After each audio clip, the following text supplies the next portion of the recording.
Fun fact, this is, I believe, the third video on the YouTube channel that has the word ghosts in the title, and the first two instances where we used this word in the title were both within the span of about 8 days, all the way back in August of 2013. Here's the first video where I was talking about Call of Duty ghosts and whether or not I pre-ordered the game. I said no. And then the second video was a more philosophical life commentary about the topic of ghosts in the real world and whether or not I was a believer. These videos are over a decade old, so if you wanted to see me talk about the potential hauntings in life as well as talk about some Call of Duty video game that released 10 years ago, then feel free to go ahead and do that. But today's video is going over a different kind of ghost. We are going over the ghosts of Montreal Canadiens past. And no, we're not talking about the ghosts of the Forum or the legends of decades past. We are talking about guys that were relevant Montreal Canadiens players as close back as a year ago. Now, I'll be very transparent. The reason I'm making this video is because of two individual posts made on Reddit that I thought were interesting enough to go out there and talk about. Starting out with this post made on the Seattle Kraken subreddit.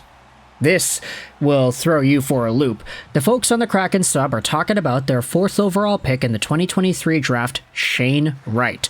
And the post goes out there and reads this. To everyone doubting picking Shane Wright, this quote on YouTube is bang on.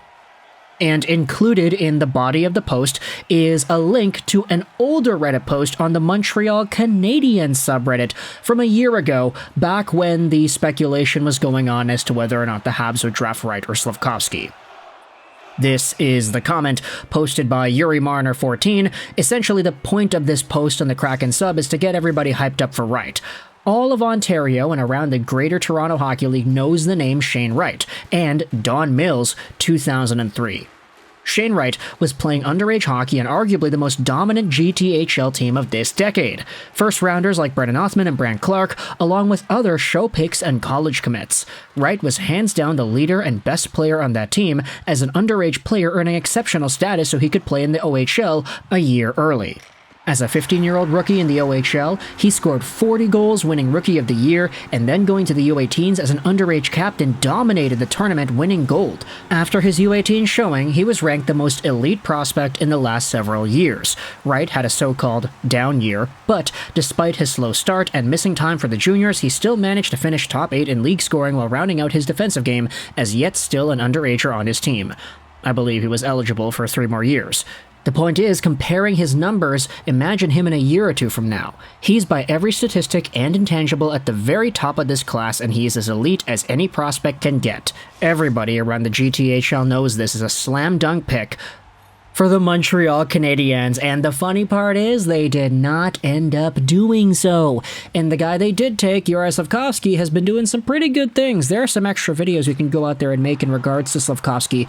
Believe me, I definitely want to explore those more as the weeks go on. But the reason this entire post was made on the Kraken sub was more so to try to calm the waters a little bit. Because Shane Wright is playing for the Coachella Valley Firebirds right now. He's got 43 points in 54 games played, which is not bad, admittedly, but he's only got 3 games played with the regular Seattle Kraken this year too. And after a stint where the Kraken were calling up a bunch of guys, Wright unfortunately never got his name called up. In a significant capacity, he hasn't been given too much of a shot, which has opened the door to more conversation saying, hey, Kraken fans are starting to get a little bit impatient here with Wright. Not because anybody is demanding that Shane Wright is a bust or anything like that. It's just, when you think about the other guys taken in that draft, Yuri Slafkovsky is an NHL player and he's doing pretty well. Simon Nemec doing pretty well with the Devils, and even Logan Cooley, he's been doing awesome with the Arizona Coyotes. So for Shane Wright to still be down there in the AHL, is this an indictment against him, or is it the Seattle Kraken not developing him properly? Is it this? Is it that? Is it whatever? But as a conversation with Montreal, hey, it's very easy to say that they made themselves the right choice by going with Yuri Slafkovsky first overall. At least, that's what it looks like right now. And to be completely fair to the Seattle Kraken fans, a lot of them in the comments section are defending their guy. They're trying to keep a little bit calmer about it. And really, I mean, they have a good attitude about it too. King Mahalo goes out there and says, hey, whatever comes of Wright's career, I hope we're not always comparing him to Slafkovsky. From a Kraken perspective, we never really had a chance to draft Uri, Cooley, or Nemec. He was the obvious choice at number 4. And I'll definitely agree with that. For the Seattle fans, y'all got yourselves a good prospect. It's just a matter of time before he breaks onto the scene and starts doing well. Look at what Quinton Byfield's doing in LA. It took him so long to get there, but now he's there, and he's so damn good. Right? Next up? Yeah, I'd probably wager my bets so. Now, when it comes to the other Reddit post that I saw that made me want to make this video, it comes to us on the Montreal Canadiens subreddit because, unsurprisingly, the Montreal Canadiens fanbase has a lot to say in regards to this player. Take a look at this post made on the sub. Am I wrong for being happy on how bad Kotkaniemi is doing? Meatbag Franks goes out there and asks. I feel like a classic stereotypical toxic Habs fan, but wondering if anybody shares the same thoughts. The Carolina Hurricanes trolling us on Twitter and overpaying a 4C $5 million a year for 8 years. I can't help but smile. Now, I'll go out there and say my piece before we dive into the comment section of this post, but Jesperi Kotkaniemi is still young.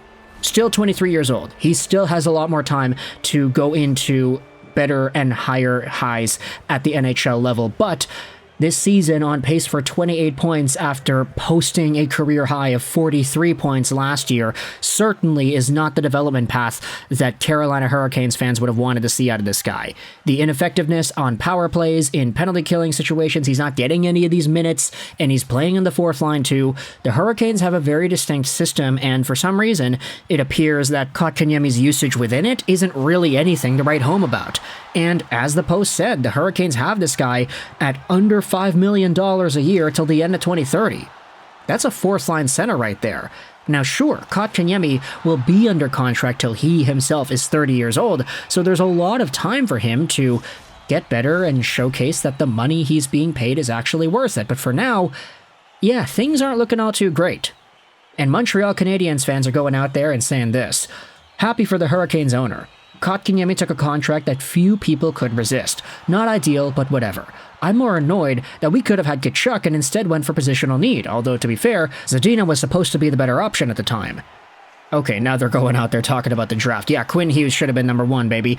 I don't care whether Kotkaniemi is doing good or bad. I'm laughing at the GM of that team for being so petty that he gave him that brutal contract and it hasn't worked out so far. He dug himself into a hole when he offered Kotkaniemi and Kotkaniemi accepted, kept digging when they gave him that massive extension. Good for him, though, for getting his money.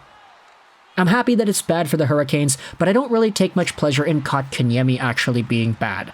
I've never blamed him for signing the offer sheet. It was more money for him to play with better players higher up in the lineup, at least at the time, and on top of that, getting to play in the playoffs.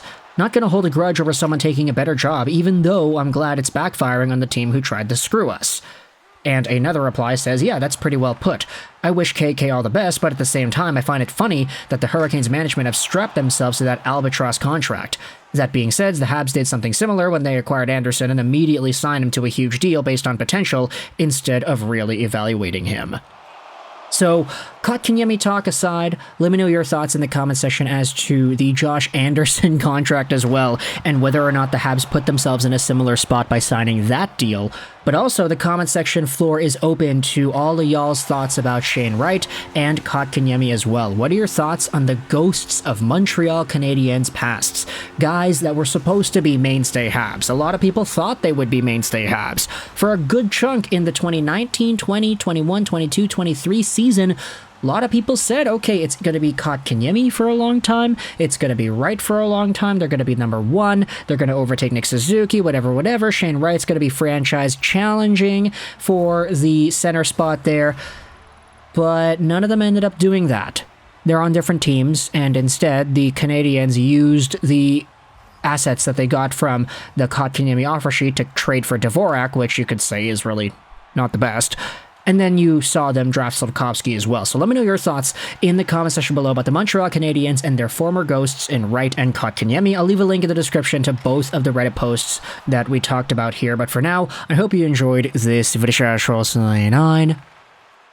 And bye.